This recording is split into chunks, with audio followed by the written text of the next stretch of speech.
وأكثر شيء أثر فيني بالذات لما اكتشفت إنه عنده صاحبة أو خوية أو عشيقة اللي هي مسجل اسمها باسم صديقة، الفرق بينها وبين اسم صديقة نقطة نهاية الاسم. فما تتخيلون حالتي النفسية والدمار اللي كنت أنا فيه. فكانت صديقتي تقول إذا حسيتي إنك بتفلتين أو بتتهاوشين معه كذا تعالي أول شيء كلميني. فكانت تمتص غضبي وتذكرني بقراءة سورة البقرة، وتقول تحكي قصص وأشياء كثيرة والدعاء وفضله وكذا، وأنا الحمد لله أقفل منها مرتاحة وألجأ لله سبحانه وتعالى. استمريت على هذا الحال تقريبا 6 شهور. كان الوضع كل ما لا يصير أسوأ من أول، أسوأ زيادة، أسوأ أسوأ أسوأ كل مرة، لدرجة إنه خلاص كنت أشوف الشيطان شيطان مو طبيعي، يعني ما تتصورون، لدرجة إني أبغى أرجع أحيانا بس إذا سمعت إنه الباب فتح. يوم من الأيام دخل البيت وسوى معايا مشكلة كبيرة كذا، فتح مشكلة، سوى معي مشكلة كبيرة عشان يقول لي أنتي طالق، وصار بيني وبينه طلاق. بس ما طلعت من بيتي، جلست ببيتي. كانت تقول لي صديقتي هذا بيتك وما تطلعي منه، بيتك أنت وأولادك. فكان يجي بس يروح مثلا ينام بالمجلس، يعني أول كان ينام برا، بس لما عرفني أنا موجودة بالبيت وما طلعت يجي ينام بالمجلس بالمقلص ويطلع يرجع ثاني مرة لأخوياه. مع الوقت استمريت على سورة البقرة كمان والدعاء، وشوية شوية بدأ يتغير وضعه سبحان الله، مع أنه انقطعت العلاقة بيني وبينه وأيست نهائيا. بس حسيت أنه أنا خلاص هذا صار في جزء أنه أستمر على سورة البقرة والدعاء، هذا الشيء يريحني أنا نفسيا، ولكن خلاص حسيت أنه انتهى اللي بيني وبين زوجي.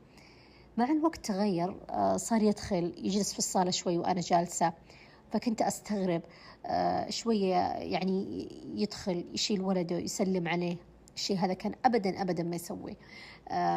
مع الوقت شوية شوية شوية تقريبا لمدة أسبوعين، بعدها مرة دخل وإحنا جالسين على سفرة أنا مع أولادي وجلس أغديهم وزي كذا، وجاء وغسل يدينا وجلس معانا ياكل. فمع الوقت سولف معايا وقال خلاص نصلح اللي بيننا وصلحت الأمور الحمد لله وتراضينا وكل شيء. اكتشفت مع الوقت سبحان الله أنه الله سبحانه وتعالى يعني جعل بينه وبين أصحابه مشكلة، لدرجة أنهم خلاص ما عاد يبغون بعض ولا بالذات مع زوجي أنا، يعني كلهم اتفقوا مع ضد زوجي. فعرفت أنها دعواتي، لأنه كان لهم عشرة وصداقة، تخيلوا 24 سنة وهم مع بعض. مشاكلي مع زوجي استمرت 18 شهر، وأنا أقرأ سورة البقرة 18 شهر وأدعي الله سبحانه وتعالى، يعني أكثر من سنة، وأدعي الله سبحانه وتعالى.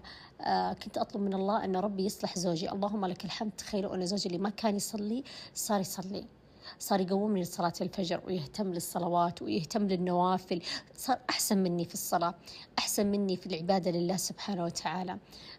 تغير وضعه إلى الأفضل، صار يهتم فيني، يهتم بعياله، يودينا يجيبنا بحياته، يعني ما كان يوديني ولا مرة مشوار، كله بفضل الدعاء وسورة البقرة. استمريت بعد الله سبحانه وتعالى بشكل مو طبيعي، كنت موقنة بالله سبحانه وتعالى، وفعلا بعدها بشرت صديقتي وأنا وياها مرة انبسطنا، وإلى الآن ما أنسى فضلها ونصيحتها لي، وكانت هي اللي تدعمني وهي اللي تعطيني القصص وتقول استمري استمري. فيا رب لك الحمد، فعلا شفت بركتها في حياتي.